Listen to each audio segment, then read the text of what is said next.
Oremos juntos. Dios Padre Santo, que creaste todas las cosas del cielo y de la tierra, te damos gracias por salvarnos, que somos pecadores. Oremos juntos. Dios Padre Santo, que creaste todas las cosas del cielo y de la tierra, te damos gracias porque salvaste a nosotros que somos pecadores y nos diste la esperanza de poder entrar al reino eterno. Te damos gracias porque siempre nos cuidas y nos ayudas mientras vivimos en esta tierra. Hoy en el Día del Señor nos reunimos, que estés con nosotros y ayudes a que conozcamos tu preciosa voluntad, la que tú nos enseñas en el corazón de cada uno de nosotros. Ayúdanos a saber lo que debemos hacer delante de ti, para que hasta tu venida guardemos la fe, vivamos de manera digna. El retiro de verano se sigue realizando y en el mismo momento está predicándose tu evangelio. Mueve el corazón de todos los que escuchan tu palabra y acompañan los labios de quienes la predican, para que por el poder del Espíritu Santo se cumpla la obra de que las almas perdidas vuelvan a ti. Y te rogamos con todo el corazón que cuides y guíes este retiro para que se lleve a cabo hasta el final, sin ningún accidente, en medio de tu voluntad. Ayuda a nuestros hermanos a saber lo que debemos hacer al vivir en estos últimos tiempos, para que donde quiera que estemos podamos vivir agradando a ti, y así cuando nos encontremos contigo cara a cara, no tengamos de qué avergonzarnos. Hoy también, desde el inicio hasta el fin, encomendamos todo únicamente al Espíritu Santo. Oramos en el nombre de nuestro Salvador Jesús. Amén. Vamos a buscar Malaquías capítulo 3. Malaquías capítulo 3, de versículo 13 a 18. Malaquías capítulo 3, de versículo 13 se les leo. Vuestras palabras contra mí han sido violentas, dice Jehová, y dijisteis que hemos hablado contra ti. Habéis dicho, por demás es servir a Dios, que aprovecha que guardemos su ley, y que andemos afligidos en presencia de Jehová de los ejércitos. Decimos pues, ahora, bienaventurados son los soberbios, y los que hacen impiedad no solo son prosperados, sino que tentaron a Dios y escaparon. Entonces los que temían a Jehová hablaron, cada uno a su compañero. Y Jehová escuchó y oyó, y escrito libro de memoria delante de él para los que temen a Jehová, y para los que piensan en su nombre, y serán para mí especial tesoro. Ha dicho Jehová de los ejércitos, en el día en que yo actúe, y los perdonaré, como el hombre que perdona a su hijo que le sirve. Entonces os volveréis, y discerniréis la diferencia entre el justo y el malo, entre el que sirve a Dios y el que no le sirve. En este momento sigue en marcha el tercer retiro de verano, y por el horario en que estamos es justo la hora en que se está predicando evangelio. Normalmente evangelio se predica hasta las 11:30. Hasta ayer, para el tercer retiro, se habían inscrito 12.366 personas. Y no solo eso, el retiro de los sordos se están llevando a cabo ahora mismo en el edificio de la iglesia de Changju. Y ahí, contando a los demás 300 hermanos de la iglesia de Changju que están sirviendo, hay 1.042 personas inscritas. De modo que a este tercer retiro se ha reunido una gran cantidad de personas, y como este retiro reúne a muchos hermanos que viven en zonas más alejadas, llegaron desde temprano y muchos vinieron en autobús. Y el número de personas que están ahí es realmente grande. Ayer se alcanzó el pico máximo de consumo eléctrico. En las decenas de años que llevamos haciendo retiros, ayer se usó la mayor cantidad de electricidad de toda la historia. Supongo que es por el calor y porque hay mucha gente, pero en fin, en medio de este ambiente tan intenso, el retiro sigue adelante, así que les pido que sigan orando. Y como a partir de martes empieza nuestro fue a otro retiro. Les pido también que se preparen y oren por él. El mensaje de la palabra de hoy es: no te canses de esperar. El ser humano es por naturaleza un ser que espera. Cuando uno vive, siempre hay algo que desea. Y si eso que desea no se cumple, entonces espera con anhelo a que se cumpla. Hay quienes esperan con ansias que su hijo termine la universidad y consiga un buen trabajo. Y claro, también el que necesita conseguir empleo espera mientras envían su currículum vitae a decenas, tal vez cientos de lugares, presentando solicitud tras solicitud. Pero parece que hoy en día esto no es nada fácil. Cuando se pasa por algo así, el corazón se siente muy pesado y difícil. También hay quienes esperan para casarse con la esperanza de encontrar una buena pareja. Y los padres que deben ver casarse a sus hijos también se preguntan cuándo su hijo o su hija podrá encontrar a esa buena persona, y pasan mucho tiempo esperando y orando por ello. Eso, en contra de lo que uno pensaría, no es nada sencillo. También hay quienes, cuando enferman, al principio piensan que se van a curar fácilmente, pero conforme pasa el tiempo y la sanidad tarda mucho más de lo esperado, esa espera se vuelve verdaderamente dolorosa y angustiante. Y además de todo esto, en medio de la vida diaria, oramos con fervor a Dios pidiendo que se cumpla algunas respuestas que llevamos en el corazón y esperamos ese tiempo. Y cuando de verdad se vive esa espera, resulta ser un tiempo realmente doloroso y angustioso. Hay otra cosa más que esperamos, ¿no es así? La promesa de que el Señor viene. Llevamos esperando durante muchísimos tiempos la promesa de que el Señor regresara. Yo, cuando era joven, pensaba que el Señor vendría el año 2000. Tal vez los de mayor edad lo recuerden. Se hablaban de Y2K y se decían que cuando llegara el año 2000 el mundo se acabaría. Así que yo me preguntaba si acaso llegaríamos a ver ese año, si mi hijo podrá llegar a ir a la escuela. Recuerdo que en aquellos tiempos, incluso después de casarse, muchos no tenían muchos hijos, viviendo con la idea de que el Señor venía pronto, pero todavía no ha venido. Y cada año escuchamos que el Señor viene pronto. Pero en medio de eso, el problema es que cuando esa espera se alarga, al principio espera con fuerza, esperando con anhelo de que el hijo conseguiría trabajo, que se casara, que sanara de su enfermedad, que llegara la respuesta a las oraciones que llevamos en el corazón. Y también con la sensación de que el Señor vendría muy pronto. De verdad, esperábamos con el corazón ardiente, o quizás sería más correcto decir que esperábamos con expectativa. Esperábamos con la expectativa de que sucedería pronto lo que anhelamos. Pero, ¿qué pasa cuando esa espera se prolonga? Al principio esperamos con esperanza, pero con el paso del tiempo, poco a poco, comienza a surgir en el corazón una cierta duda. ¿De verdad va a suceder? ¿De verdad llegará ese momento? Eso pone a prueba nuestra fe. Pone a prueba la fe. Y aunque hay quienes, en medio de esa fe y con paciencia, hacen todo y resisten bien, también hay quienes, cansados de esperar, terminan abandonando ese lugar, abandonando el lugar de la fe. El problema que hoy quiero examinar es exactamente esto: el problema de la época de Malaquías.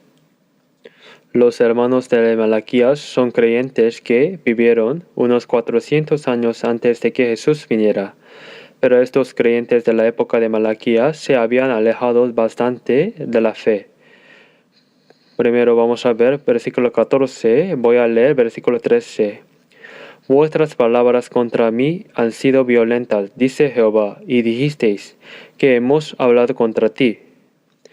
Dios dice que en la época de Malaquías, ustedes, sus creyentes, es decir, el pueblo de Israel, dijeron palabras violentas, palabras que no eran buenas contra Dios, y aún así respondían, ¿cuándo hicimos eso?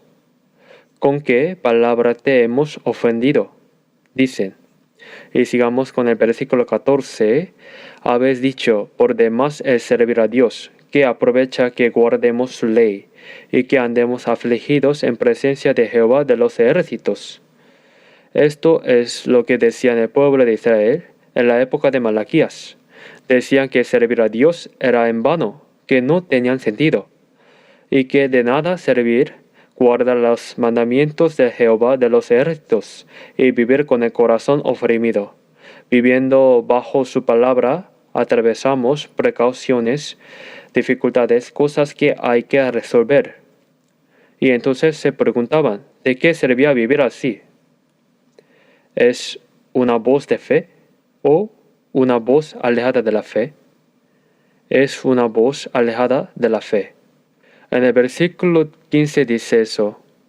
Decimos pues, ahora bienaventurados son los soberbios, y los que hacen impiedad no solo son prosperados, sino que tentaron a Dios y escaparon.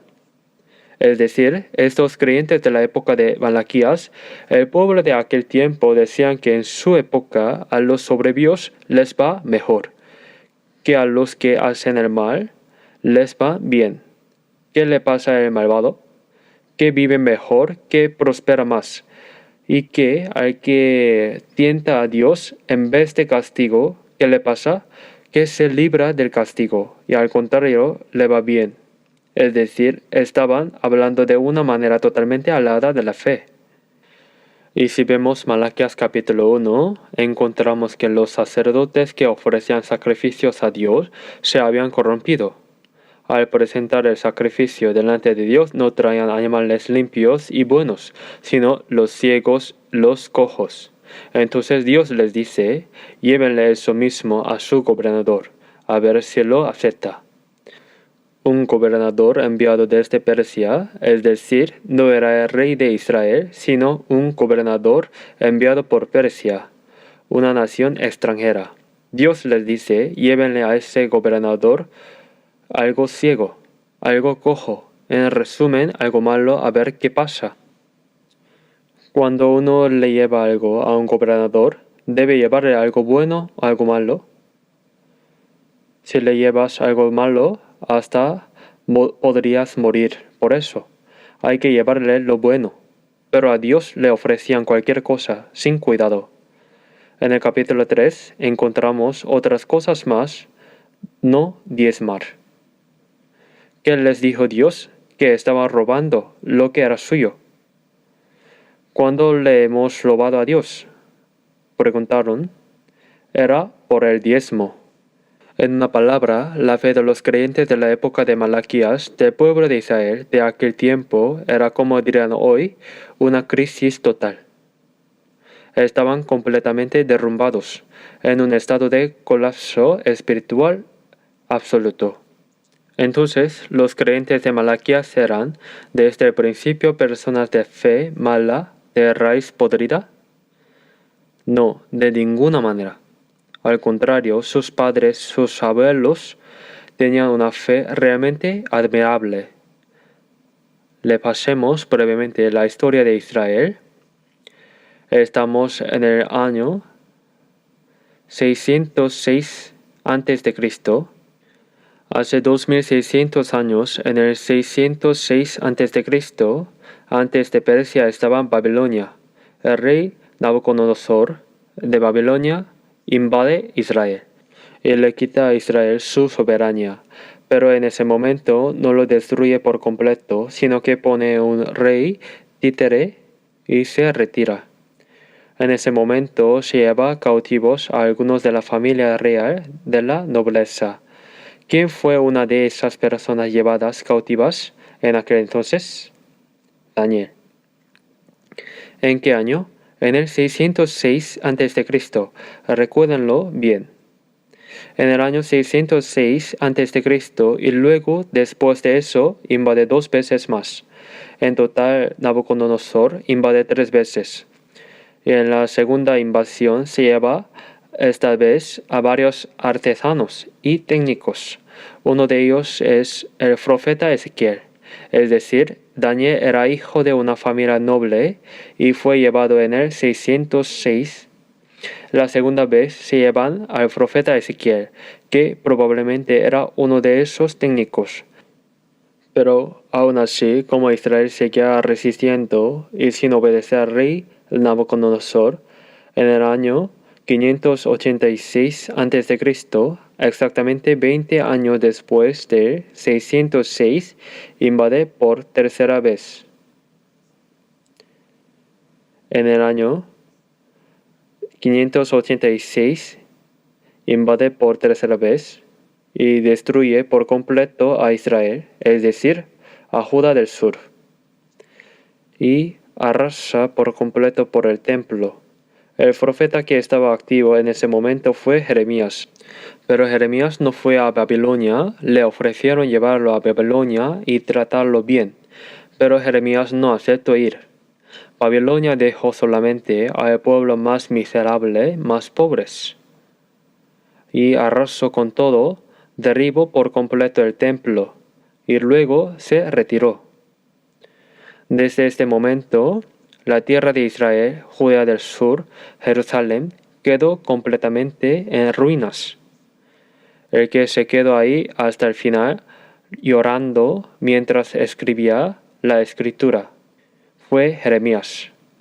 Por eso existe el libro de Lamentaciones de Jeremías.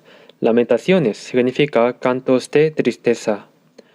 Cuando Jerusalén cayó, hay una historia muy conocida. Dios dijo que si en Jerusalén hubiera unas pocas personas que de verdad sirvieran a Dios y vivieran de manera íntegra, Él la perdonaría. Con una sola persona bastaba. Una sola persona. Ustedes recuerdan que Sodoma cayó porque no habían suficientes justos. ¿Cuántos? 10. Pero el año 586, en Jerusalén había muchos sacerdotes, muchos levitas y muchas personas que servían a Dios. Entonces esa Jerusalén cayó por falta de unos pocos justos. Cayó porque no hubo ni siquiera una sola persona. Y después de eso fueron llevados cautivos a Babilonia, y ahí el profeta Jeremías, alrededor del año, hace una profecía verdaderamente sorprendente. ¿Cuál era la profecía? Dice que ustedes no vivirán para siempre en la tierra de Babilonia, sino que volverán a la tierra de Israel. Y dice que regresarán después de ciertos números de años. ¿De cuántos? De 70 años. Si a 606 le restamos 70, ¿cuánto da? 536. Los años antes de Cristo se cuenta hacia atrás, así que el 536. Ustedes saben que hay un salmo, el Salmo 137, escrito con la tristeza de aquellos tiempos de cautiverios en Babilonia, y que con eso, Salmo 137 se hizo una canción pop a la orilla de los ríos de Babilonia. Cuando yo era niño, sin entender nada, bailaba y jugaba con esa canción que cantaban mis padres. No era una canción alegre, era una canción triste, pero como el ritmo era alegre, la cantábamos sin saber su significado. En todo caso, esa es la canción que se hizo a partir del Salmo 137. Unos 2 o 3 años antes de que llegara el año 536, Dios hace que Daniel lea las palabras de la profecía de Jeremías. Y así en Daniel capítulo 9 encontramos que el profeta Daniel, al leer las escrituras, descubre que el profeta Jeremías había profetizado que después de 70 años regresarían a la tierra de Israel. Y como mencioné antes, ¿quién fue una de las personas representativas que fueron llevadas cautivas en el año 606? Daniel. Y como Daniel mismo había sido llevado cautivo en ese momento, al hacer el cálculo se da cuenta de que ya no falta mucho.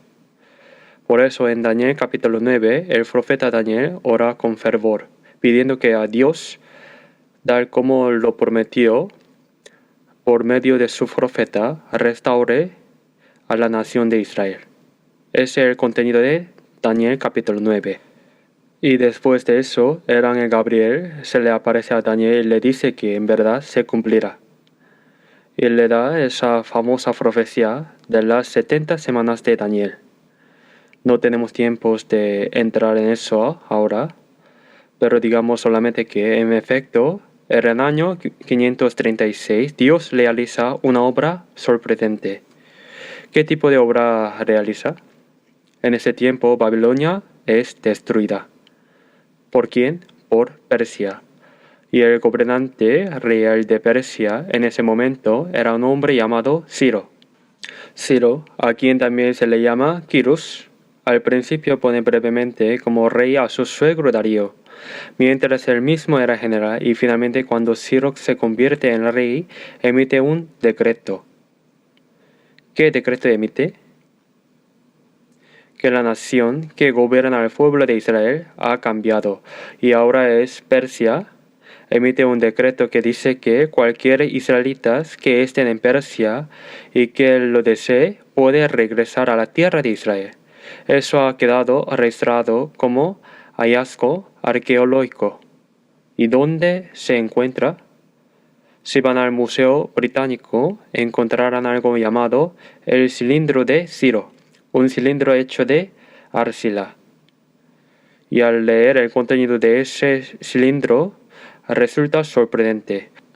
Lo que está al final de Segunda de Reyes y lo que está en Esdras coincide exactamente con lo registrado ahí.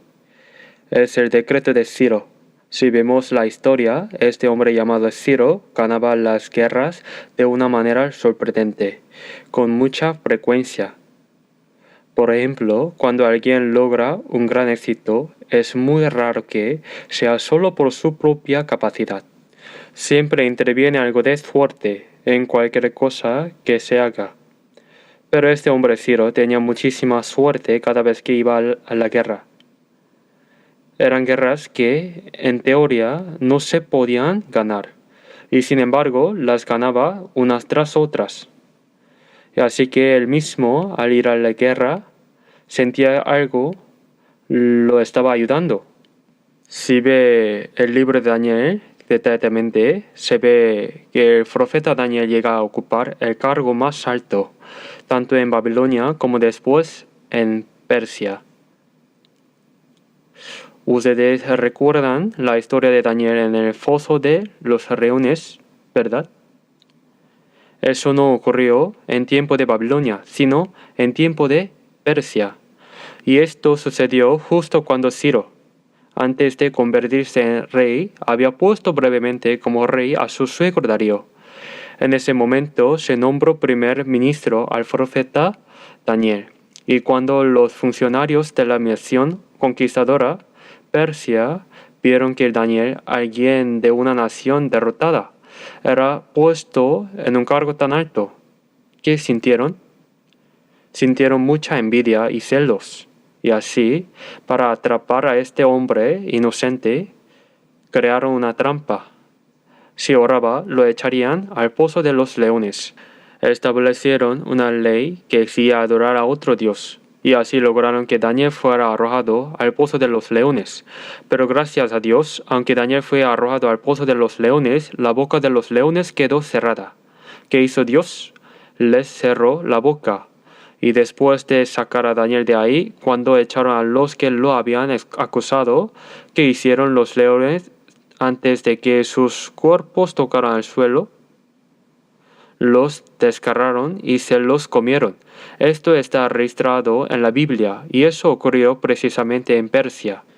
Entonces, ¿lo sabía además el rey Darío que mencioné antes? ¿También Ciro? ¿Lo sabía o no?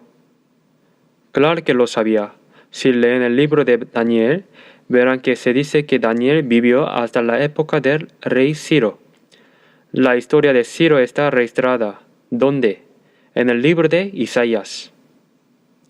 Si quieren estudiar con más detalle todas estas cosas que estoy contando ahora, tan rápidamente, pueden aprenderlas bien en nuestra Academia Bíblica.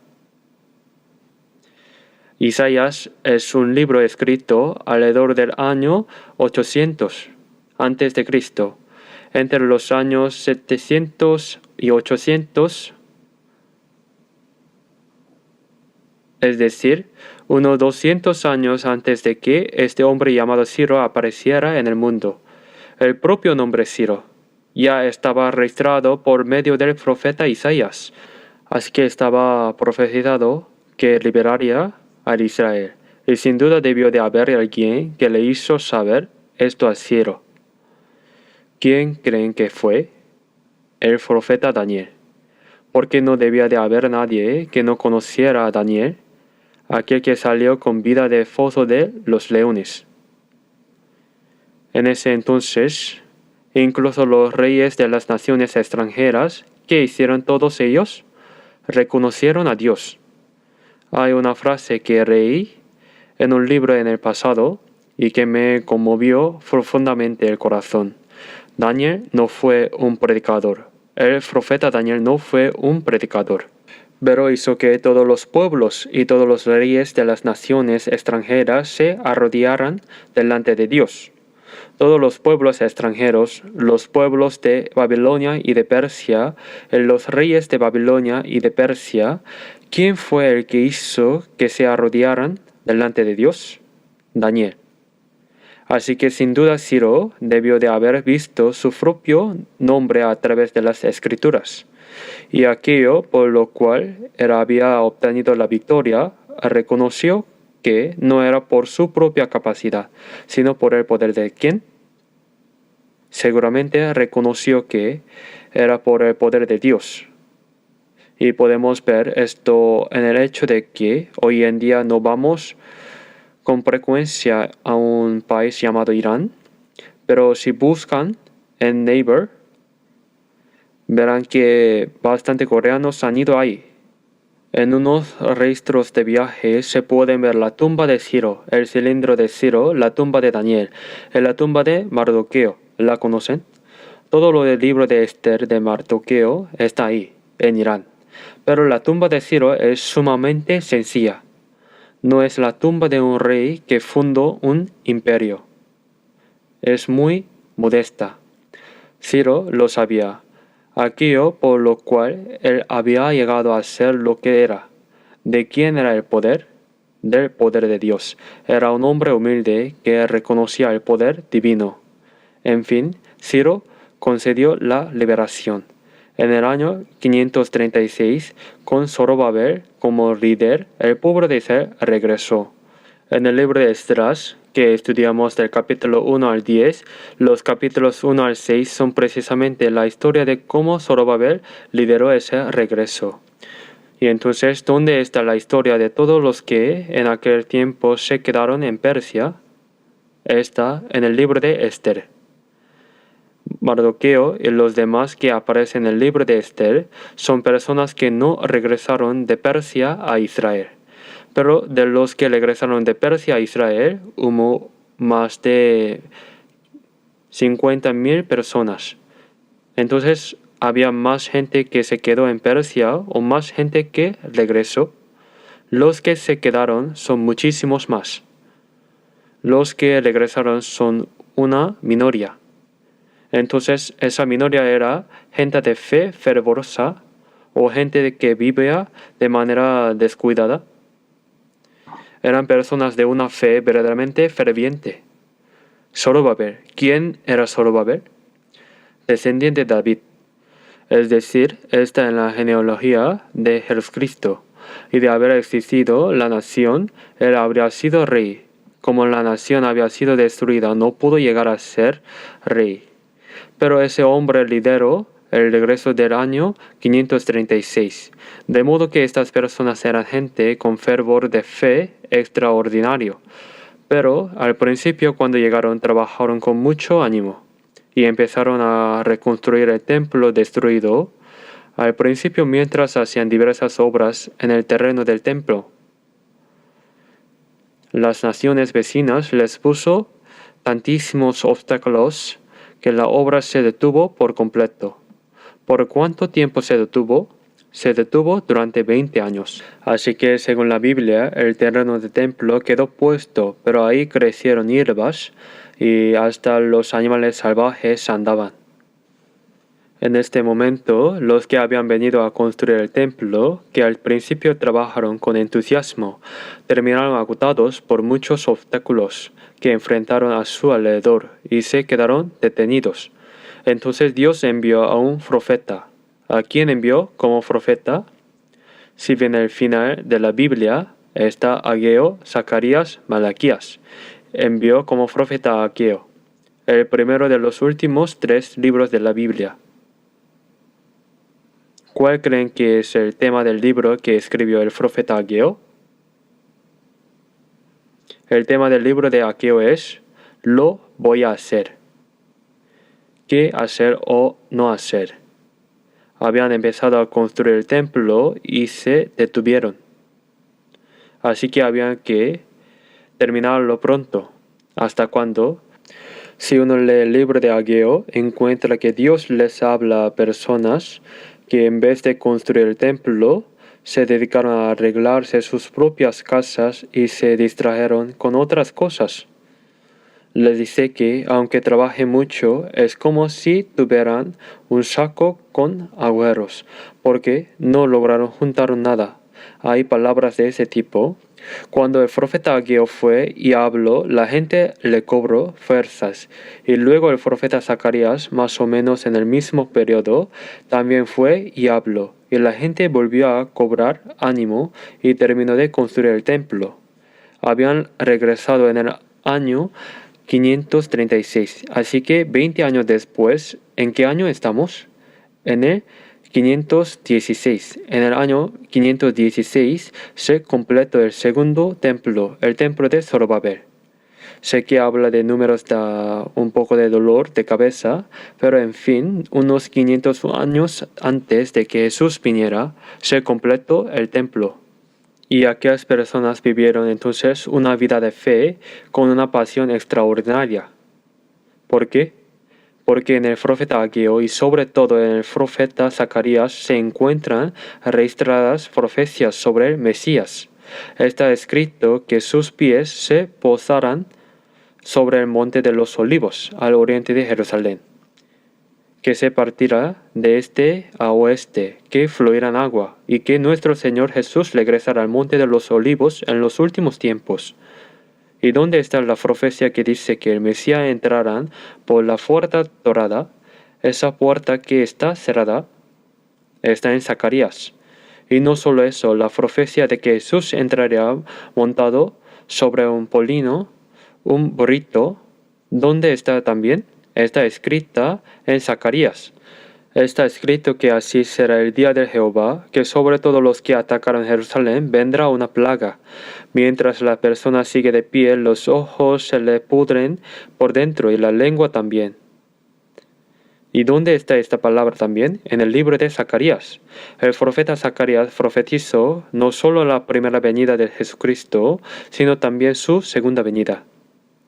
Así que 500 años antes de que Jesús viniera, cuando aquella gente escuchaba las palabras de los profetas Ageo y Zacarías, ¿qué esperanza podían haber en su corazón? Que el Mesías viene. Y sin embargo, la realidad que vivían en ese momento era sumamente difícil. ¿Por qué? Porque su nación había sido destruida y está bajo el dominio de Persia. Y además las naciones y los pueblos vecinos se oponían con muchísima fuerza a que Jerusalén se levantara y prosperara así. Y hasta los amenazaban, y aún en esta situación ellos cobraron fuerza, delante de la palabra y seguían viviendo. Y un poco más tarde, otra persona lleva a más gente con él.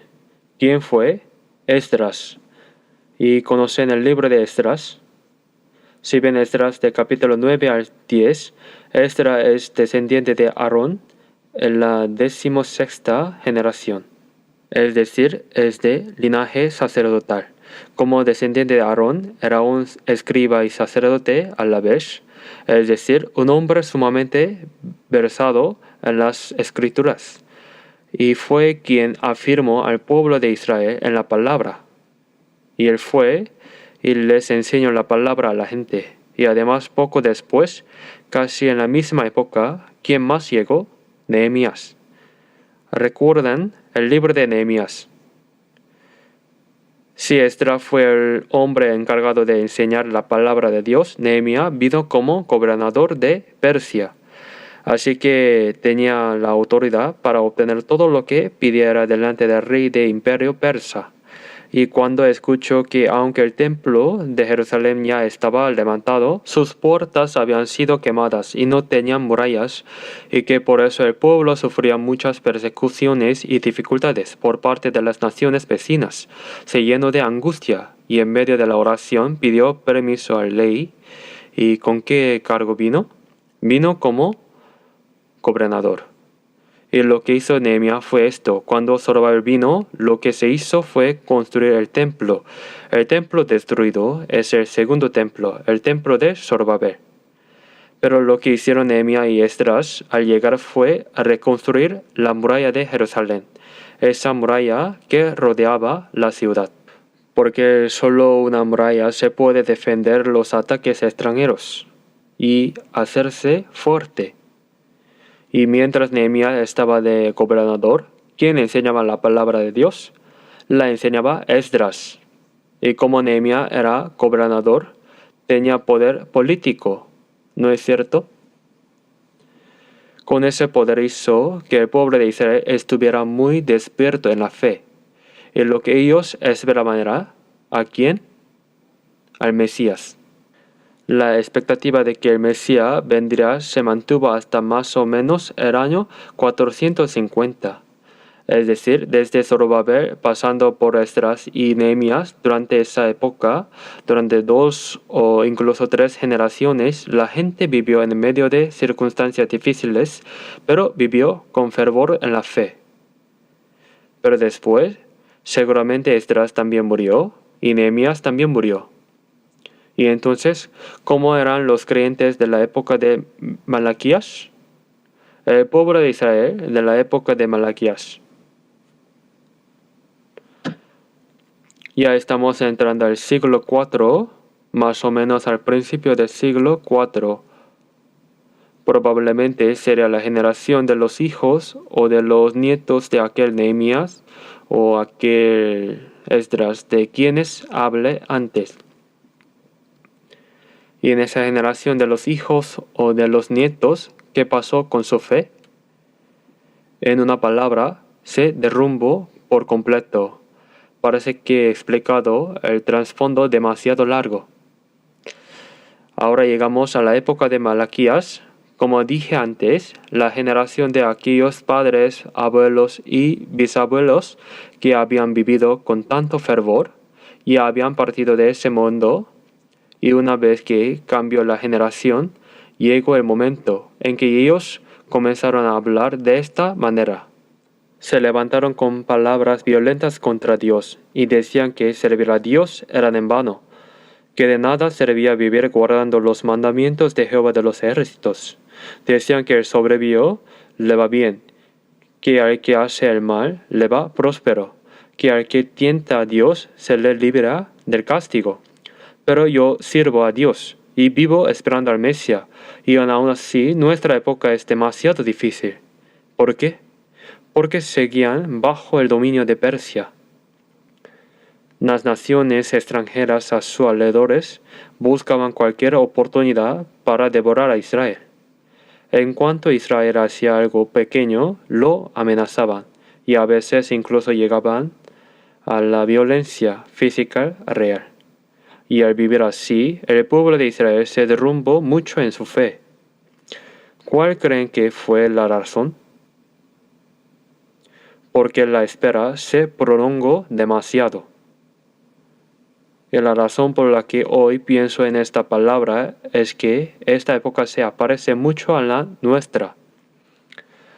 La época de Malaquías era, en primer lugar, una época que esperaba a Jesús en su primera venida. Es decir, era una época que esperaba al Mesías en su primera venida. ¿A quién espera nuestra época hoy? Esperamos a Jesús en su segunda venida. En la época de Malaquías también había muchas profecías de que el Mesías vendría. El profeta Isaías lo dijo, el profeta Zacarías del que habla antes también lo dijo, y cada vez que hablaban los profetas, especialmente en el caso del profeta Malaquías que profetiza de manera correcta sobre Juan el Bautista, había muchísimas profecías. Los profetas hablaron mucho sobre la venida del Mesías. Y en nuestra época, ¿hay o no hay una promesa sobre la segunda venida? Sí la hay, y esa promesa es sumamente clara. Pero, aunque la primera y la segunda venida son distintas, a partir de aquí tiene algo en común. Esperábamos, pero viene o no viene. La espera se alarga. Cuando Dios lo miró, en realidad 20 o 30 años no es mucho tiempo. Pero desde el lado del ser humano es un tiempo tremendamente largo. Tal vez sea toda una vida. Así es toda una vida, así que la espera se prolonga demasiado. Y cuando se prolonga tanto, incluso alguien que al principio vivía con verdadero fervor y con fuerza delante de Dios, poco a poco si espera y nada llega, termina desanimándose. Cuando éramos jóvenes, tuvimos un solo hijo cada uno, pero con el paso del tiempo, uno tras otro comenzaron a traicionar esa decisión. Empezaron a tener un segundo hijo con una diferencia de edad considerable. Hay quienes no pudieron tenerlo, pero también hubo bastantes casos de quienes al esperar y ver que el Señor no venía, decidieron tener un segundo hijo. Claro, no es el 100% de los casos, pero cuando uno espera pensando que el Señor vendrá pronto y vive con fervor y luego el Señor no viene, eso produce desánimo y a veces también surge cierta duda. Y cuando eso sucede, existe una alta probabilidad de que se aleja de la fe, porque tenemos un cuerpo y por eso poco a poco nos vamos secularizando. ¿Qué es la secularización? ¿Qué es lo que se considera bueno? Al final, lo que más importa es el dinero. Si miramos alrededor, vemos que a la gente del mundo le va bien. La gente del mundo, sea lo que haga, puede invertir en bolsa o comprar propiedades y ver cómo suben de valor. Y mientras tanto, yo sin saber nada de eso, viví como un tonto. Y de repente pienso, ¿acaso yo he vivido como un tonto? ¿Habré vivido de manera necia? Y ese pensamiento es precisamente el comienzo de una cierta secularización. Entonces, ¿por qué creen que la gente de la época de Malaquías cayó en la corrupción? En una palabra, porque la espera se prolongó demasiado. Como dije antes, en el año 536 comenzaron a regresar, y aunque al principio fue difícil, construyeron el templo, y aunque también fue difícil, vinieron Esdras y luego Nehemías, y también construyeron la muralla. Y vivieron un tiempo de gran fuerza, un tiempo de verdadero avivamiento espiritual. Pero cuando ese periodo de avivamiento terminó y todos aquellos fueron partiendo hacia la presencia del Señor, los hijos que quedaron, al ver que la espera se alargaba tanto, comenzaron a ver la realidad frente a sus propios ojos. En primer lugar, económicamente las cosas estaban difíciles. La vida era dura y agotadora. La gloria de la nación no se restauraba. El reino mesiánico que esperaban no se cumplía. Así que la gente termina diciendo esto, que servir a Dios era en vano. Pero aquí el problema no es el sufrimiento en sí mismo, sino que la interpretación que le dieron a ese sufrimiento de la espera fue errónea. Y por eso su actitud terminó cambiando por completo. Sabían que, si vemos la Biblia, la obra de Dios siempre atraviesa un tiempo de espera. ¿Cuántos años esperó Abraham? Como mínimo desde que recibió la promesa de Dios hasta que nació su hijo. Esperó al menos 25 años y tuvo a su hijo en un momento humanamente imposible. Cuando ya estaba viejo y su esposa Sara había dejado de menstruar, en ese momento imposible para que una mujer pudiera concebir, Dios le dio a su hijo Isaac. Saben también que a José, hasta los 17 años, su padre lo amaba, pero después fue vendido como esclavo y en medio de una situación miserable, pasó al menos 13 años atravesando lo más miserable que un ser humano puede vivir, hasta que finalmente llegó a ser primer ministro. Y que del rey David, Samuel vino y lo unió. Pero Saúl intentó matarlo, y David tuvo que huir durante al menos 15 años. Aquel que había sido unido tuvo que esquivar innumerables amenazas de muerte hasta llegar a ser rey. Y Moisés, después de decidirse a rescatar al pueblo de Israel, terminó convertido en homicida y huyó al desierto de Madián. ¿Cuántos años estuvo en el desierto de Madián? Estuvo 40 años. Si observamos la obra de Dios en la historia, siempre encontramos un punto común, hacer que la persona espere. ¿Cuál creen que es la razón? Que Dios, antes de preparar las circunstancias, prepara primero a la persona. Y esa espera no significa que Dios no esté haciendo nada. Esperar no significa que Dios esté en silencio. Del lado de Dios, esperar es preparar. Yo también desde niño escuché continuamente que el Señor viene, y por eso a veces me pasaba por la cabeza ese mismo pensamiento. Pero saben que ahora mismo Estados Unidos e Irán están enfrentándose y sabemos que esto es el cumplimiento de las Escrituras. Pero Irán desaparecerán de la faz de la tierra o no desaparecerán. No desaparecerá. ¿Hasta cuándo? Hasta la última guerra. Así que ahora mismo Trump debe estar pasando difícil. Irán debería quedar destrozados, pero no queda destrozado. Así que la gente del mundo piensa, esta vez sí que Irán puede quedar destruido. Pero nosotros, por la Biblia, sabemos que Irán no será destruido por completo, sino que de una manera u otra sobrevivirá. Claro que quedará muy empobrecido y las cosas se pondrán muy difíciles para ellos, porque la última guerra viene, en parte, a llevarse cosas, pero no a hacerlos desaparecer del todo.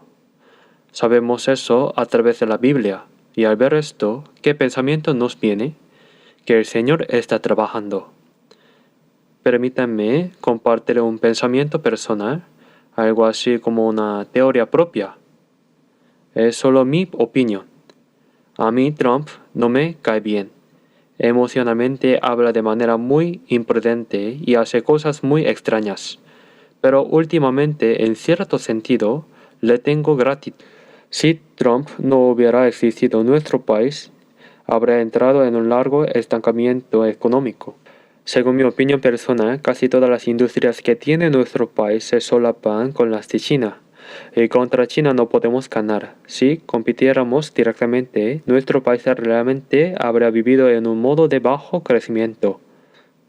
Últimamente, ¿a nuestro país le está yendo bien o no? Estados Unidos ha detenido a China. Y qué bendición tan grande que tenemos. A nivel mundial, la mejor calidad de toda industria manufacturera. Aparte de China, no hay ningún país occidental que sin nuestro país pueda hacer prácticamente nada, ya sea energía nuclear, industria de defensa o nuestros semiconductores. ¿Por causa de quién cambió esta orden internacional? Por causa de Trump. Esto es para opinión personal. Eso es solo mi pensamiento. Podría estar equivocado. Pienso que como nosotros predicamos el Evangelio con fervor, quizá Dios verdaderamente nos está dando una oportunidad de estos últimos tiempos. Esto es completamente mi pensamiento personal. Si de verdad no se hubiera detenido a China de esta manera, no podríamos estar haciendo lo que estamos haciendo ahora. Y de repente Rusia también empezó una guerra y por todas estas cosas, en fin, pienso de esta manera. Pero no lo interpreten en exceso, por favor. Y aunque emocionalmente no me cae bien, pero otro lado a veces también le tengo cierta gratitud. Disculpen, quizá haya alguien a quien le guste Trump. Es simplemente mi opinión personal. Pero en fin, si lo vemos bien, esto que llamamos espera casa mucho. ¿No es cierto? El Dios quien está preparando, Dios de ninguna manera está en silencio. Está preparando. Incluso ahora mismo Dios está trabajando. Saben que si de verdad nosotros en nuestro país predicamos el Evangelio con fervor, Dios nos protege. Esto también es pura opinión personal. Este verano hace mucho calor, pero aún así se puede vivir más o menos. Se puede vivir un poco. En Europa dicen que la gente se está muriendo de calor, por el calor.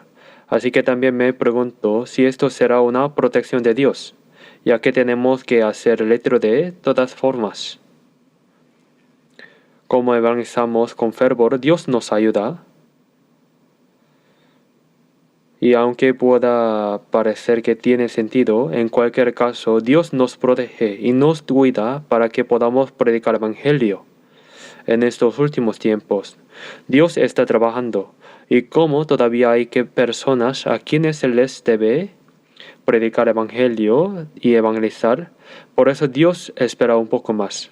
Y otra de las razones por las cuales la gente de la época de Malaquías se derrumbó de esa manera es que sentía que a los malos les iba bien. Vamos a buscar Malaquías capítulo 2, versículo 17. Habéis hecho cansar a Jehová con vuestras palabras y decís, ¿en qué le hemos cansado? En que decís, cualquiera que hace mal agrada a Jehová, y en los tales se complace, o si no, ¿dónde está el Dios de justicia? El pueblo de Israel, con sus palabras, cansaba a Dios, y aún así decían, ¿en qué te hemos cansado? ¿Y en qué lo cansaban? En que decían que a todo el que hace el mal, Jehová lo mira con agrado, que el que hace el mal prospera y debería recibir castigo. Pero, ¿cómo era la realidad? Que Jehová lo mira con agrado, significa que le va bien. Así que eso delante de Dios se convierte en un gozo para el malo, según ellos. También decimos algo parecido en el mundo. ¿Qué habrán hecho esas personas en una vida pasada para que les vayan tan bien, para haber salvado tanto a su nación?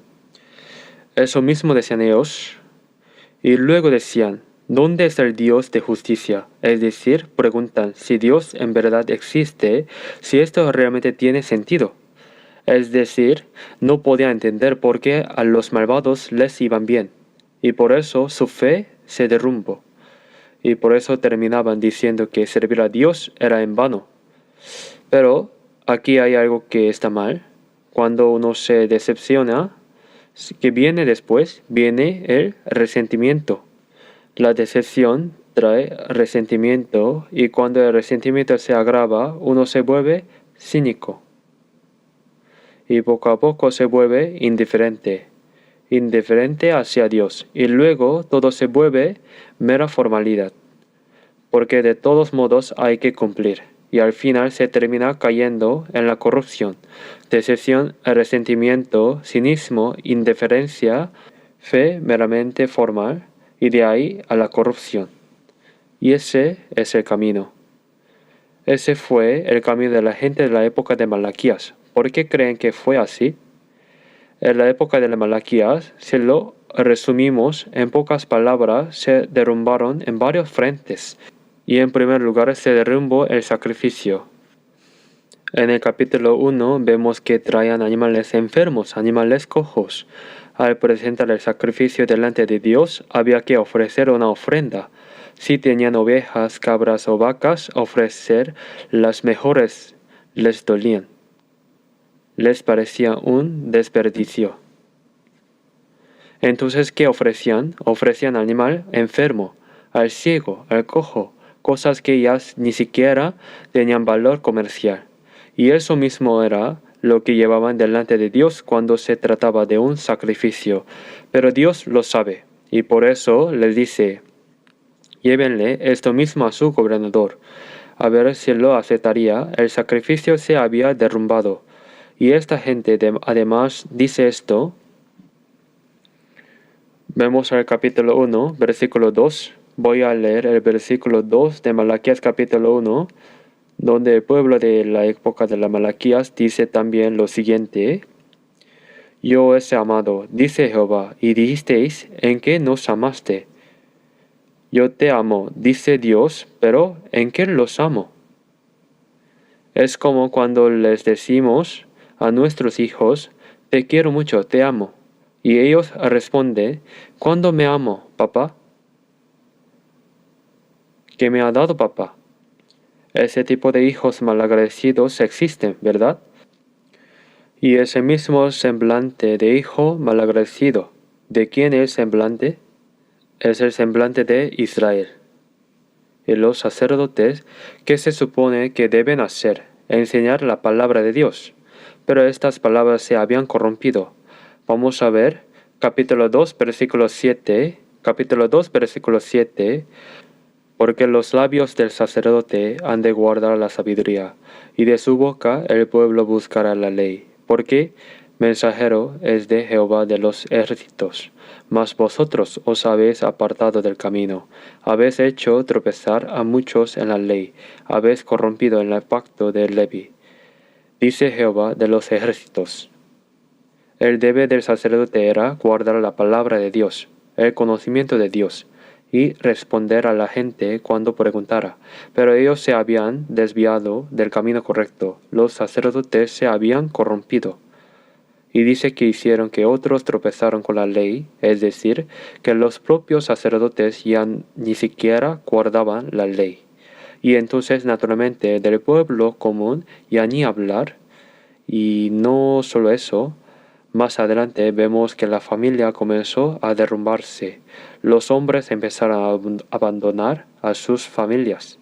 Y el versículo 14 del capítulo 2. Mas diréis, ¿por qué? Porque Jehová ha atestiguado entre ti y la mujer de tu juventud, contra la cual has sido desleal, siendo ella tu compañera y la mujer de tu pacto. Desleal significa que la traicionar, que la engañar. En una palabra, que es traicionar a la esposa que uno tomó de este joven. ¿Qué es traicionar a la esposa? Es cometer adulterio, ¿verdad?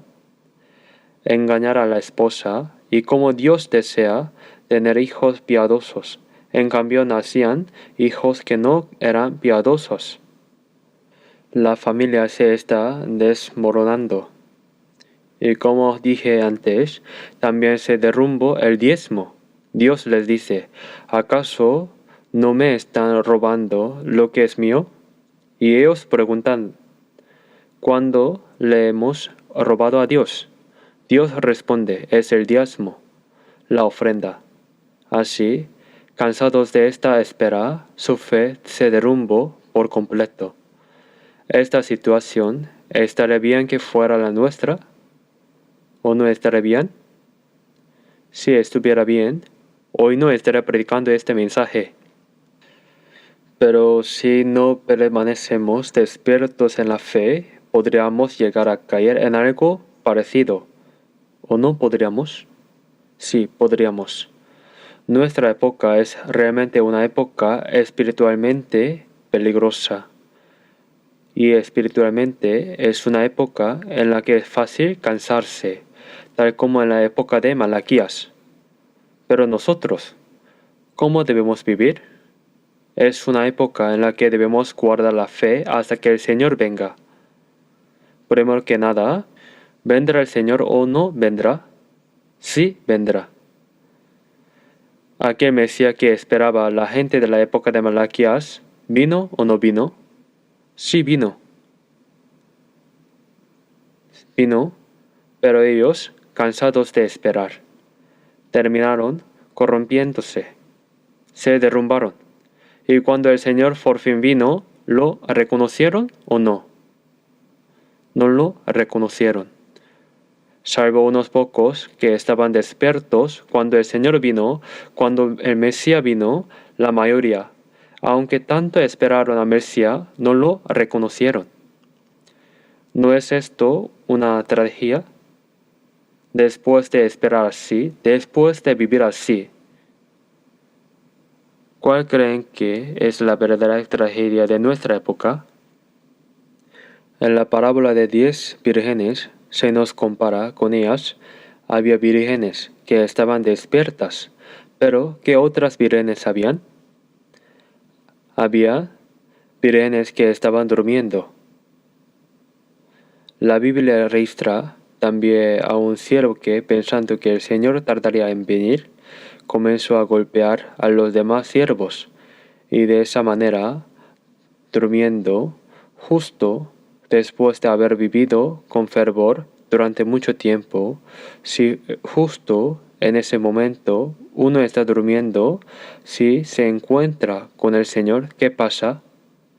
Claro que si ya recibió la salvación, ir al cielo, delante del Señor, pero ¿no sentiría una gran vergüenza? ¿Qué debemos aprender de esta época de Malaquías? Lo primero es que debemos aprender sin falta acerca de la promesa. Habacuc capítulo 2. Habacuc capítulo 2. Voy a leer los versículos 2 y 3.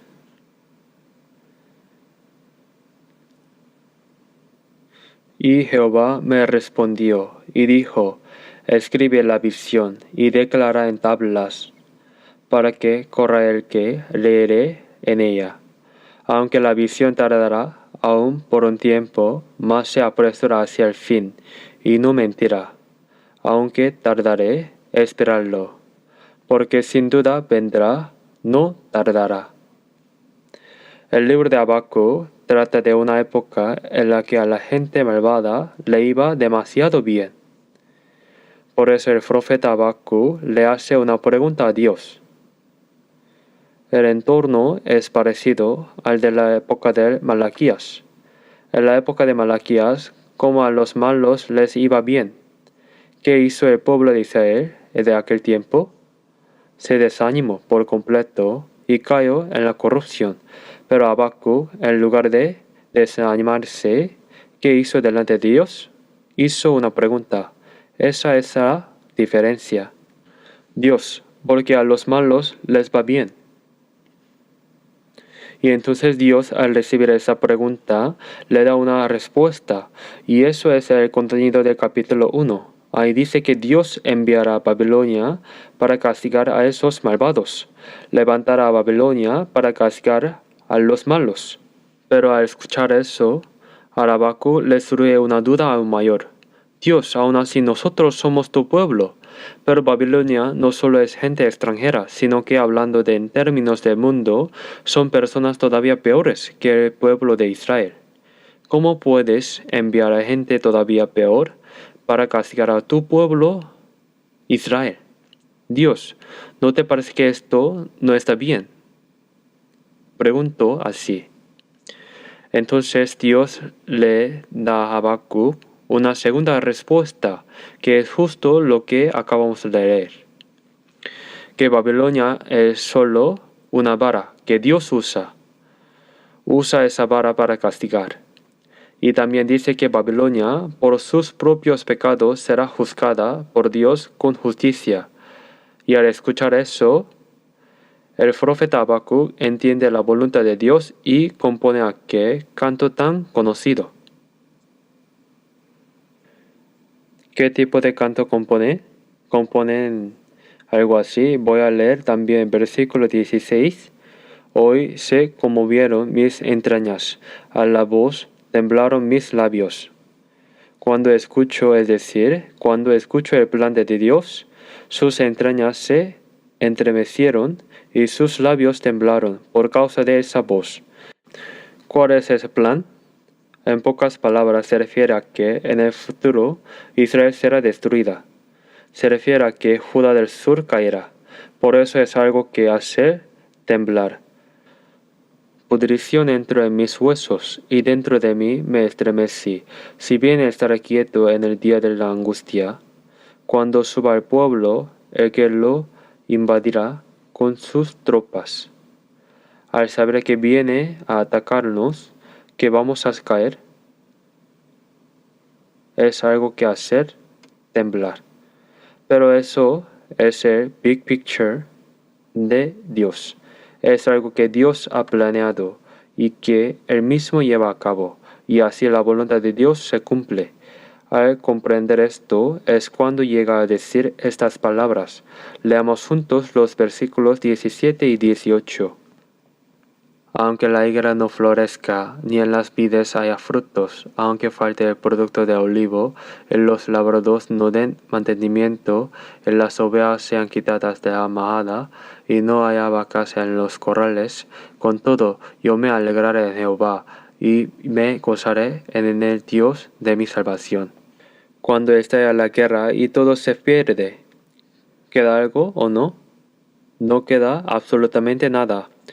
Se secan las hojas de la higuera, no hay uvas en las vides, así es como lo cantan. No hay olivos, nada. No hay vacas en el establo, no hay nada. Pero, ¿qué es lo que dice? Que se alegrará en Jehová. En realidad no es exactamente lo mismo. Para la época en la que vivimos, va a ser una época en la que nos vaya bien o va a ser una época sumamente difícil y complicada. Espiritualmente será una época difícil y complicada, pero es justo cuando eso sucede que viene el Señor. Sí, el Señor viene entonces. Y si logramos comprender el big picture de Dios, su ingratitud, tan solo por el hecho de que Dios se haya convertido en nuestro Señor. Volviendo al capítulo 2, es donde Dios habla de esta manera. Y Jehová me respondió y dijo, escribe la visión y declara en tablas para que corra el que leyere en ella.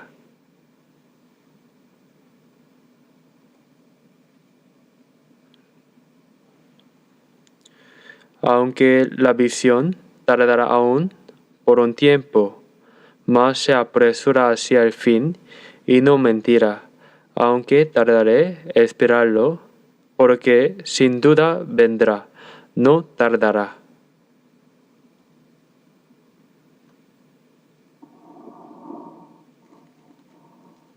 ¿Estas palabras del profeta Habacuc se cumplió o no?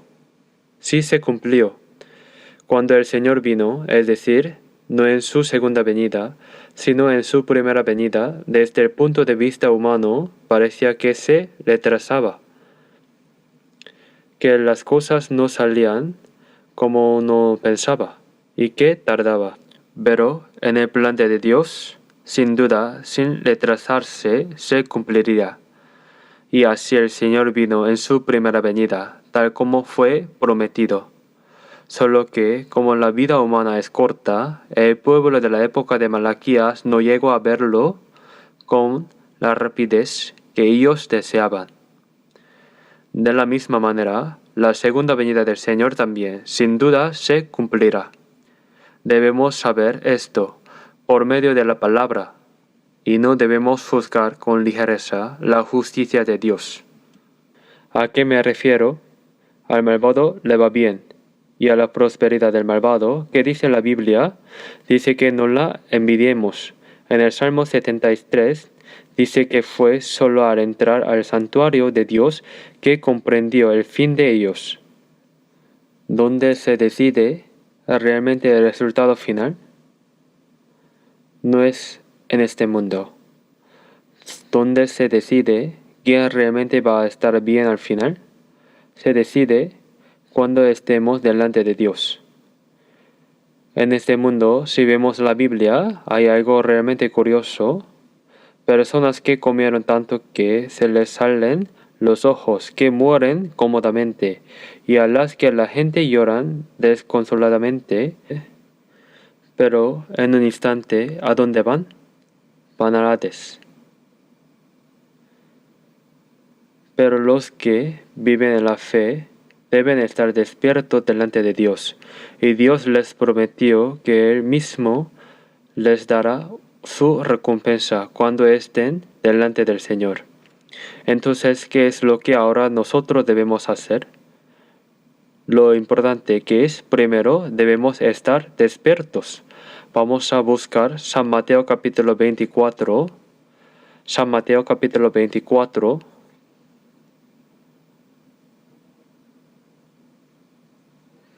De versículo 40 a 44. Se les leo.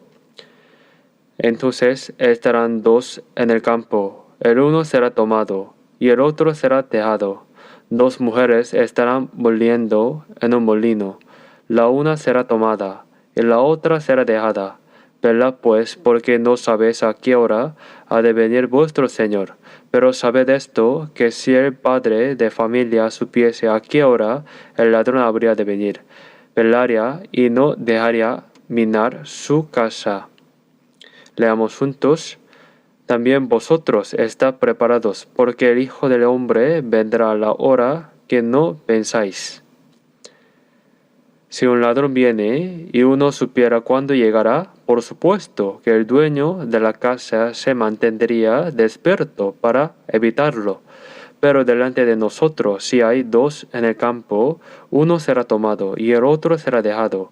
Y si hay dos mujeres moliendo, una será tomada y la otra será dejada. Esto, ¿qué es lo que tanto esperamos? Es el rapto. Pero hay que estar despiertos. No sabemos en qué día vendrá nuestro Señor. Debemos estar preparados. El Hijo del Hombre vendrá cuando menos lo pensemos. En verdad debemos estar despiertos en la fe.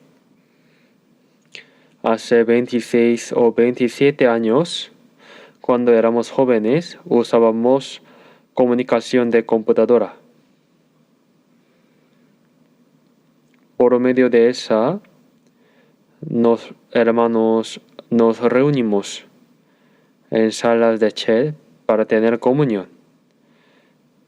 Considerábamos cómo llamamos a esa sala de chat. ¿Cómo se llama esa sala de chat? Los que están despiertos es el origen de nuestra página web actual. Así que incluso les dábamos una cuenta a los hermanos que estaban en Estados Unidos para que tuviéramos comunión. Y afuera de Seúl, en Daejeon o en cualquier otra región, pudimos tener comunión en esa manera. Fue un mundo completamente nuevo. Y luego, si no recuerdo mal, fue en 1999 cuando trasladamos todo eso al entorno de Internet. Así ese espacio de comunión que habíamos creado para los hermanos se llamó Los que están despiertos. Para ser exacto, es Los que están despiertos. Creo que le pusimos un nombre muy excelente. Veo que no se emocionan mucho ¿Cuál es nuestra identidad? Somos los que están despiertos. Nuestra identidad son los que están despiertos. Vamos a ver Colosenses capítulo 4.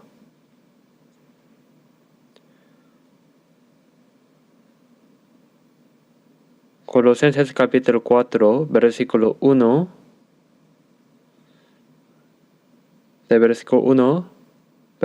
Desde versículo 2. Perseverad en oración, velando en ella con acción de gracias, orando también al mismo tiempo por nosotros, para que el Señor nos abra puerta para la palabra, a fin de dar a conocer el misterio de Cristo, por el cual también estoy preso, para que lo manifieste como debo hablar. Esta palabra habla de dos cosas realmente importantes que debemos hacer en estos últimos tiempos. La primera, ¿cuál es? Perseverad en la oración, velando en ella con ¿qué? Con acción de gracias. Debemos estar despiertos. Y cuando estemos despiertos, ¿qué es lo que debemos hacer? Orar. Porque esto de estar despierto no es nada fácil. Aunque suena cómico, voy a contarles una historia real. Yo era joven en ese tiempo. Una persona había recibido la salvación. Ese joven recibió la salvación y aprendió la palabra. Estad despiertos. Como a los 3 días vino a la reunión, se veía sumamente cansado. Es una historia real, de verdad, así que le pregunté, hermano, ¿por qué se ve usted tan cansado? Y me respondió que, como le habían enseñado a estar despierto, había hecho en un gran esfuerzo por no dormir, pero que poco a poco se había ido quedando dormido al escuchar ese testimonio que hicieron todos. Se rieron. Hermanos, estar despierto no significa que no debas dormir físicamente, sino que no debes volverte insensible espiritualmente. ¿Cierto? Y por eso los que están despiertos, como son sensibles al pecado y como discierne las corrientes del mundo, lo discierne, anhelan la palabra y espera con expectativa la venida del Señor, y no abandonan la oración. Ese es el significado de estar despiertos, impedir volverse insensible espiritualmente. Pero aquel hermano lo había entendido en el sentido físico y se esforzaba por eso. Y de verdad existió ese hermano. Ahora vive con fervor su vida de fe en cierta región. Nos encontramos incluso en este retiro y nos dimos la mano. Qué hermano tan sincero, tan inocente, ¿no? Piensen en esto. ¿Hay alguna enseñanza importante? ¿Es fácil estar despierto? Es difícil. No es fácil resistir sin dormir. Y espiritualmente, ¿es fácil estar despierto? Es difícil. Así como es difícil aguantar sin dormir físicamente, tampoco es fácil vivir espiritualmente sin dormir y sin volverse insensible. Por eso lo más importante para lograrlo es guardarnos a nosotros mismos con la palabra. Cuando Satanás vino a tentar a Jesús, ¿con qué lo venció? Lo venció con la palabra. La palabra debe estar en nuestro corazón y luego lo importante también es la oración. Marquen aquí por un momento. Vamos a buscar San Lucas capítulo 18. San Lucas capítulo 18. Voy a leer desde versículo 1. También les refirió Jesús una parábola sobre la necesidad de orar siempre y no desmayar, diciendo, había una ciudad un juez que ni temía a Dios ni respetaba a hombre. Había también en aquella ciudad una viuda, la cual venía a él diciendo, hazme justicia de mi adversario.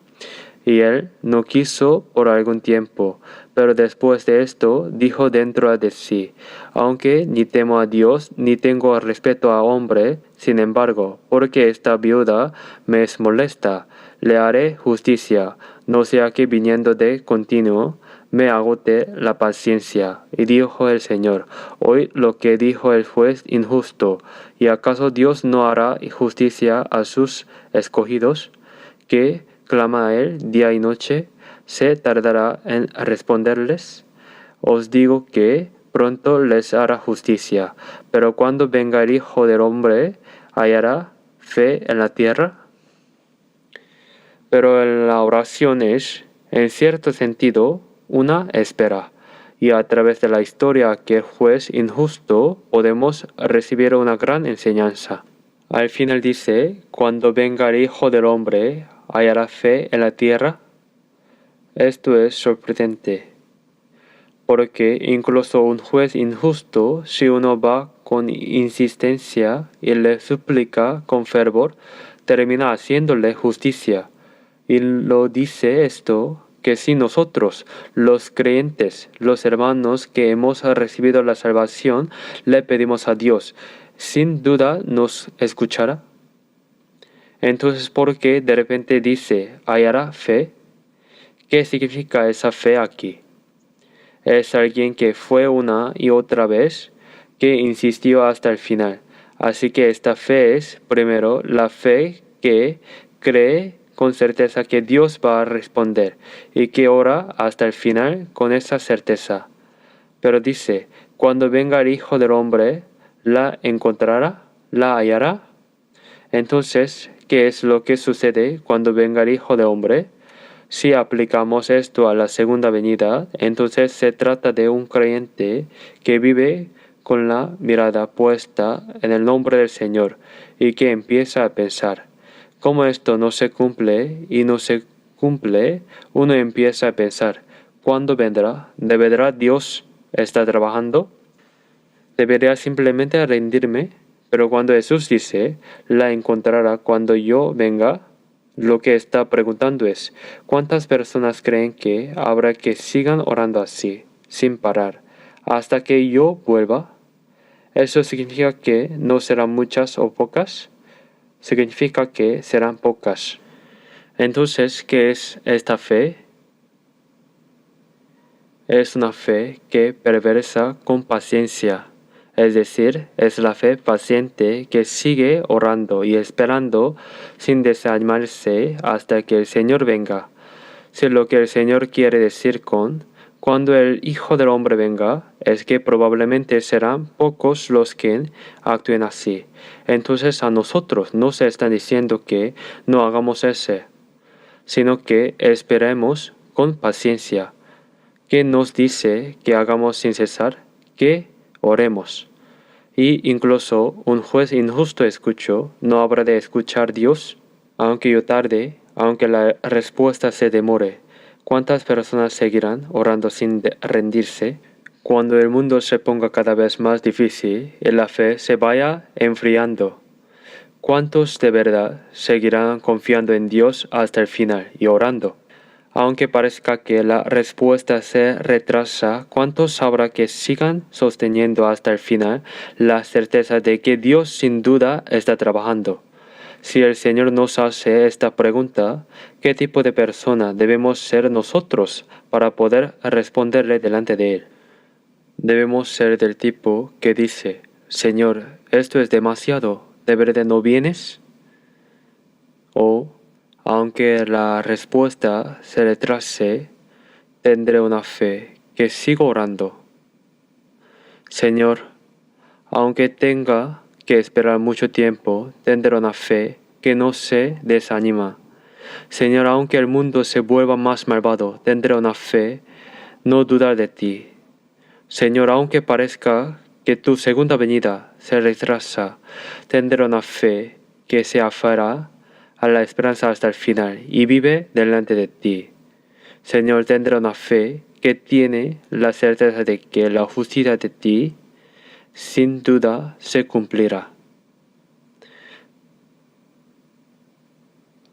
Vamos a ver otra vez Colosenses capítulo 4, versículo 2. Perseverad en la oración, velando en ella con ¿qué? Con acción de gracias. Debemos estar despiertos con acción de gracia en oración. Es decir, debemos estar despiertos con una fe perseverante. Y además de eso, hay dos cosas más que Dios nos pide. Hebreos capítulo 10, una palabra que conocemos bien. Versículo 24 y 25, leamos juntos.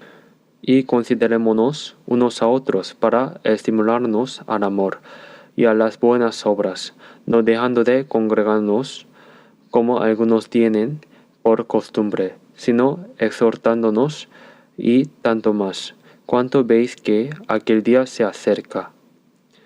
Considerémonos unos a otros para estimularnos al amor y a las buenas obras. Como dice, anímense unos a otros. Si de verdad se vive con fe, hay muchos momentos de soledad. También hay muchos momentos dolorosos y angustiantes.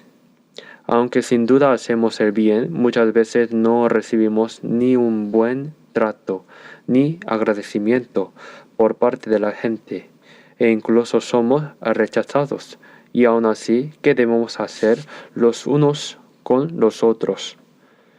Considerarnos unos a otros y respecto a las buenas obras que hemos hecho, ¿qué debemos hacer?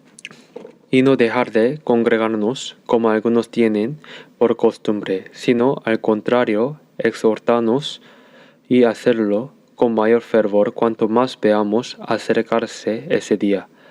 Esforcémonos por congregarnos, hacer el bien unos a otros, animarnos mutuamente y esforzarnos por reunirnos. Esto es lo que debemos hacer en estos últimos tiempos. Y otra cosa importante, ¿cuál es? Volvamos a ver Colosenses capítulo 4. Colosenses capítulo 4, un poco más adelante, voy a leer a partir de versículo 3, orando también al mismo tiempo por nosotros, para que el Señor nos abra puerta para la palabra, a fin de dar a conocer el misterio de Cristo, por el cual también estoy preso, para que lo manifieste. ¿Cómo debo hablar? Es una palabra que nos dice que hagamos. ¿Cuál es la razón por la que seguimos vivos en esta tierra? ¿Cuál es la razón por la que el Señor todavía no ha venido? Porque todavía queda gente que necesita escuchar esta palabra. Esa es la razón, ¿no es cierto? Si no quedara nadie que necesite escucharla, ya no tendríamos razón para seguir aquí. Cuando el Señor nos llame, con gratitud podríamos simplemente decir amén e irnos. Pero, en una palabra, debemos animarnos unos a otros hasta que el Señor venga, esforzarnos por congregarnos y una vez reunidos, ¿qué es lo que debemos hacer? Evangelizar. Evangelizar es algo que debemos hacer con esfuerzo, juntos, evangelizar juntos. Cuando vamos a los retiros hay muchísimas historias conmovidas, hay historias entrañables, y traer a la gente con tanto esfuerzo, preparando todo con tanto empeño, y aún así muchas veces por falta de alojamiento tenemos que pedir disculpas, aunque hacemos todo lo posible. Un hermano joven me dijo algo así: Pastor, ¿por qué nunca hay alojamiento para los hermanos jóvenes? Y cuando le pregunté por qué decía eso, me explicó que primero se les da lugar a los que evangelizan, luego a las hermanas, y entre los hermanos primero a los mayores, luego a la generación de los padres, y que en cambio se supone que los jóvenes se las arreglan solos, y que eso no significa que simplemente se acuesten sin más, sino que se les dice que haciéndolo así recibirán una recompensa. Y a mí me da un poco de pena solo poder decir eso. Pero en fin, para poder evangelizar a una persona más, todos nos esforzamos juntos, servimos juntos y hacemos cosas que en el mundo probablemente nunca habríamos hecho. Recoger basura, mover cosas de un lugar a otro, sudando, todo eso se hace con el propósito de evangelizar.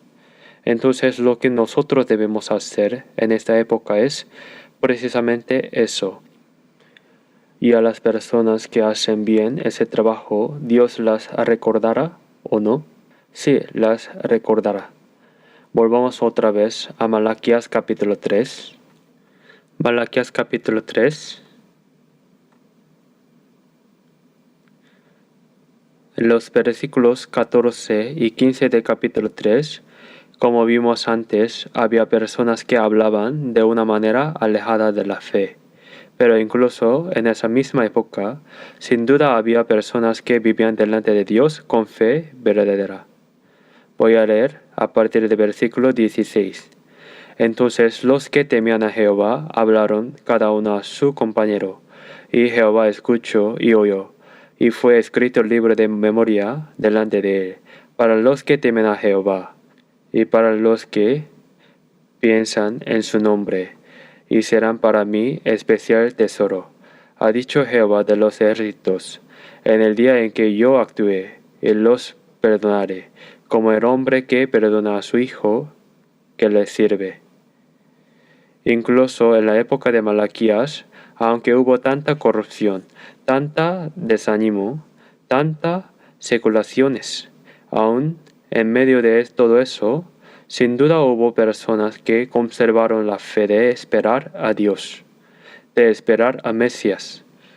Existe un remanente también en nuestra época, y ese remanente, ¿quién debería ser?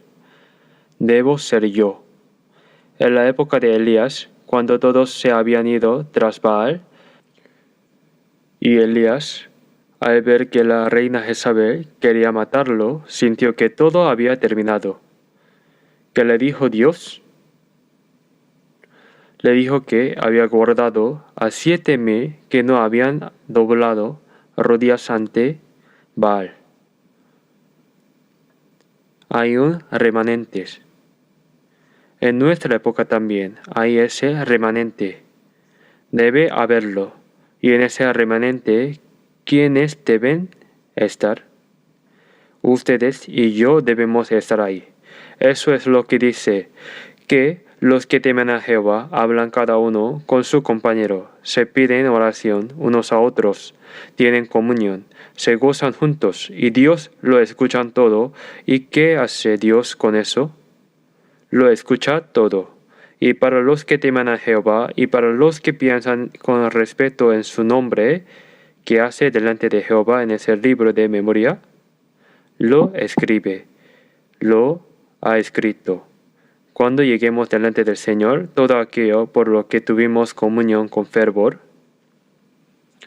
todo aquello por lo que pedimos oración delante de Dios, todas estas historias que oramos delante de Dios, cuando no había nadie más, quedarán registradas delante de Dios, ¿o no? Sí quedarán.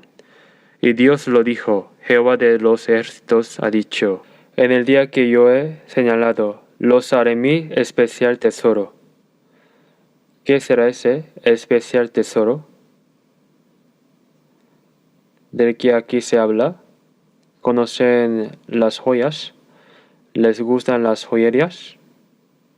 Cuando van a una tienda de joyas, a una tienda de donde venden piedras preciosas, ¿cómo se les ven los ojos? Las joyas son hermosas. En el texto original, esa palabra especial tesoro es precisamente joya. Y Dios dice que a esas personas las convertirán ¿en qué? En su joya. Las convierte en un tesoro especial. en una joya.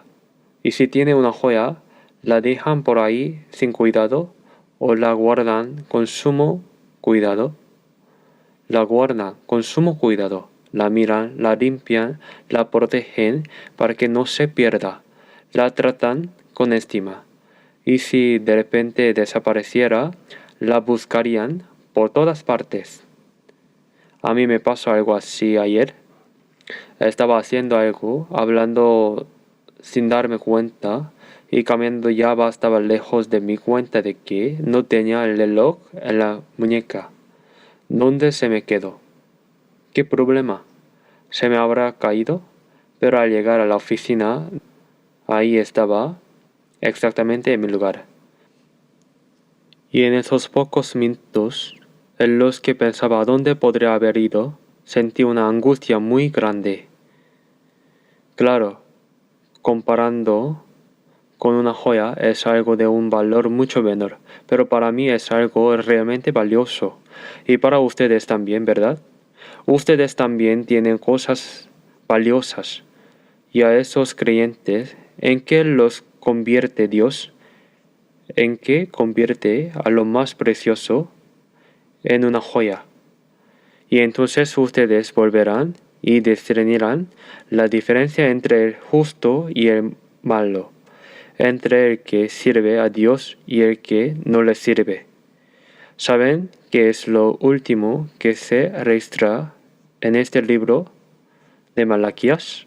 Al final mismo del Antiguo Testamento, en Malaquías, se registra algo sobre Juan el Bautista, el que prepara la venida de Jesús, el que prepara el camino. Veamos el final del capítulo 4, voy a leer los versículos 5 y 6. He aquí, yo os envío el profeta Elías antes que venga el día de Jehová, grande y terrible. ¿Quién es el profeta Elías de que se habla aquí? Es Juan el Bautista. ¿Qué hacía el Juan el Bautista? Era la persona que guiaba a la gente hacia Jesús. Así que termina con la profecía de que el Mesías vendrá. ¿Con qué creen que termina el final de nuestra Biblia, el Apocalipsis? Vemos el último capítulo del Apocalipsis, versículo 20 y 21. Leamos juntos. El que da testimonio de estas cosas dice, ciertamente vengo en breve. Amén. Sí, ven Señor Jesús. La gracia de nuestro Señor Jesucristo sea con todos vosotros. El Antiguo Testamento termina con la historia de Juan el Bautista, quien prepara la venida del Señor en su primera venida.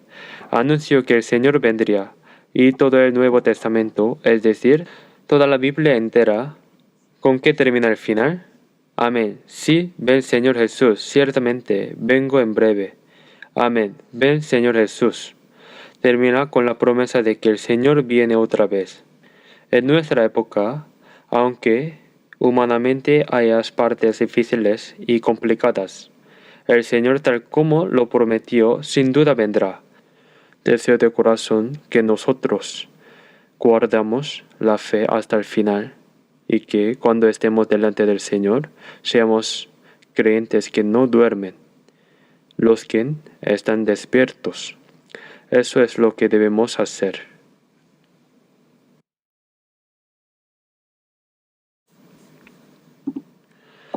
Oremos juntos.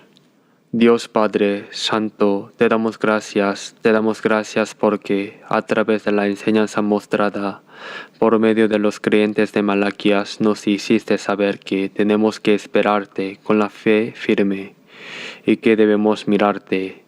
El retiro de verano se está preparando y se está llevando a cabo. Acompáñanos hasta el último momento, hasta que termine, especialmente el cuarto retiro de la Iglesia Central del Seúl comienza pasado mañana martes. Que estés con nosotros y que hagas tu gran obra en medio de nosotros y que estés con nosotros hasta el final del retiro y hasta tu venida. Ayúdanos y guíanos para que podamos vivir sin caer desde la fe.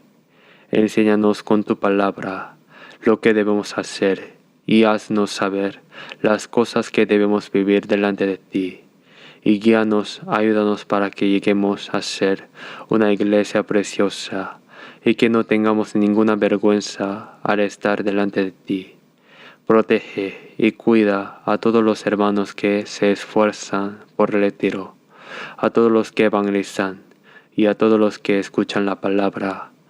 Agradeciéndote por todo, oramos en el nombre de Jesús, quien nos ama. Amén.